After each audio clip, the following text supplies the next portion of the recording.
নেশাবিরোধী অভিযানে বড়সড় সাফল্য পেল ধর্মনগর মহকুমার বাগবাসা থানার পুলিশ। জানা যায়, মঙ্গলবার রাতে বাগবাসা থানার পুলিশ গোপন সংবাদের ভিত্তিতে জানতে পারে আসাম থেকে একটি যাত্রীবাহী বুলেরো গাড়িতে করে নেশা সামগ্রী নিয়ে আসা হচ্ছে। এই সংবাদের উপর ভিত্তি করে বাগবাসা থানার পুলিশ বাগবাসা পেট্রোল পাম্প সংলগ্ন এলাকায় উদ পেতে বসে।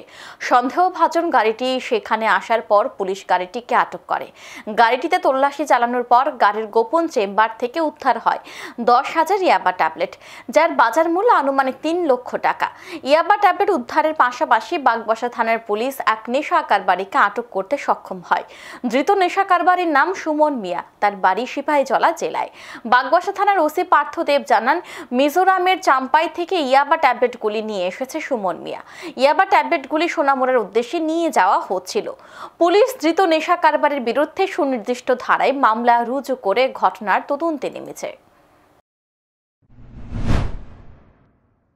বাগবাসা পেট্রোল পাম্পের সামনে অ্যাম্বুশ করে বসি।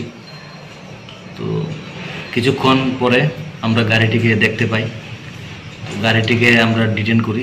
পরে গাড়িতে তল্লাশি করে সিক্রেট চেম্বার থেকে একটি প্লাস্টিকের প্যাকেট, যার মধ্যে আমরা 10,000 ট্যাবলেট খুঁজে পাই।